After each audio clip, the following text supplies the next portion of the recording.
This is Mitsuhide, bringing another Dark Souls video to you guys.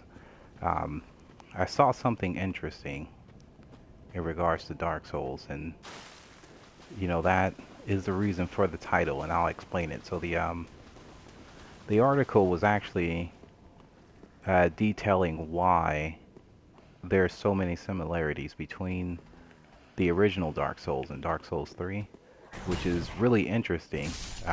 So I'll put a link to it, to a link to that article in the description later, so you can check it out for yourself. But one interesting thing that the author said was he felt as if Dark Souls 3 should not have had so many references to the original Dark Souls, that it should have took more of the same path that Dark Souls 2 did. So if you can remember, Dark Souls 2 really didn't have much to do with the original Dark Souls. It was, for the most part, unrecognizable as a sequel to Dark Souls, aside from the gameplay and, a few other things, but like lore-wise, and the way the world looked, they didn't really have much to do with each other. It wasn't really until New Game Plus that you discovered that some of the bosses were reincarnations of, the enemies from the previous games. But anyway, enough about that. So back to his point, and it got me thinking too. It was a pretty solid point.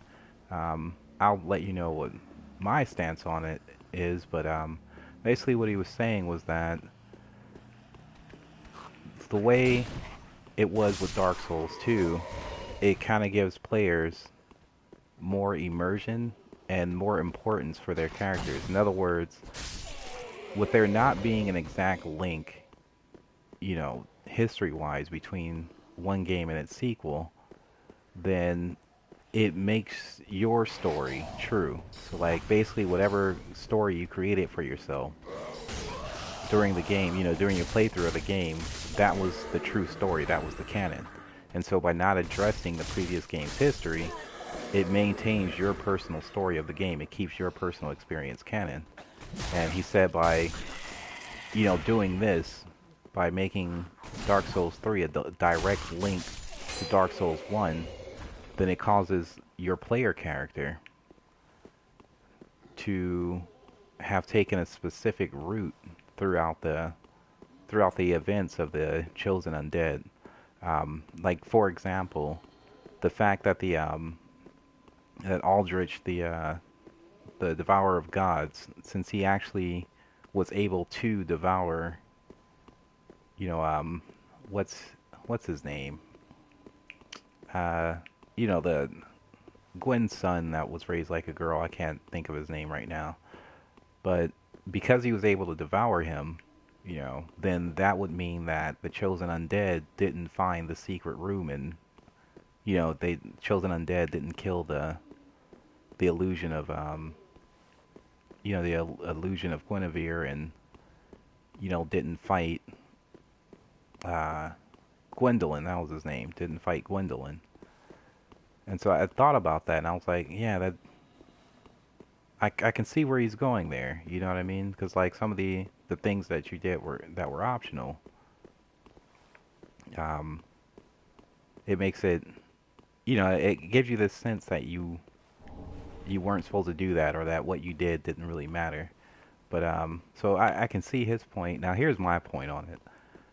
I actually don't mind there being a link between Dark Souls and Dark Souls 3, and there being a specific canon. As a matter of fact, in the last video I made, when I was talking about DLC, I was saying that I kind of wanted there to be a more definitive link between the two, like, which is why I wanted Solaire back, in DLC, and I wanted him to sing songs of the chosen undead and what he did, so that way we know exactly which of our, I kind of like that, knowing what events took place, and which actions were canon, like which ending was actually the ending that was chosen. Did we link the fire? Did we choose the Age of Dark?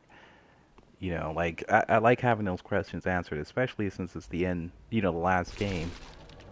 It'd be kind of cool to know what the exact history was, what the exact canon is. And there's been many games that have multiple endings, and you find out in the sequel which ending is the true ending. And we never got that with Dark Souls, but I kind of had that same mindset. Like, I kind of have the same mindset with Dark Souls. You pretty much, when it comes to the player's character and the player actions, you make your own story. Whereas, with other games, even though they'll have different endings you can choose, they already have planned out a set story. So it's linear, and you find out in the sequels. But this is the end all, so every question should be answered. And so that's why I think it's good. And I really enjoy the fact that it links, Dark Souls and Dark Souls 3. I just wish it linked 2 a bit more, to it all. I mean, but there's enough linking into, and I'm sure maybe I'm just overlooking, the how 2 is linked to it. Yeah, I'm really getting into the lore myself. Not getting into, I've always been in the Dark Souls lore, but I've been really looking heavily into it as far as Dark Souls 3 goes recently. I'm actually planning on doing a lore through, quote unquote, basically like a playthrough of the game, but during the whole thing just discussing the lore and what I think of the lore.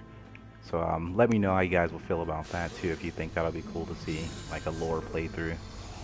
But yeah, definitely, back to the point, definitely go check out that article. I'll put a link, once I'm done recording this, I'll put a link down so you guys can read that, and let me know what your thoughts on it. Do you think that it's good that he, that so much of Dark Souls 1 is in Dark Souls 3, and the idea that there's an actual canon now? Do you enjoy that, or do you agree with the author's opinion that, all 3 games shouldn't really be linked together, so that way your unique player choice is always what's most important? I could see both sides, so I'd like to, have some additional input on it, and give that article a read so you can actually see the exact reason why there's so many, similarities between the two. It's actually quite interesting, and I get why they did it. I agree 100% with the direction of the creators of the game and why they chose to go this route. So that's it. Crystal Sage is done. Hope you guys enjoy. Sound off in the comment sections, man. I really like to discuss this, and I'll see you guys next time.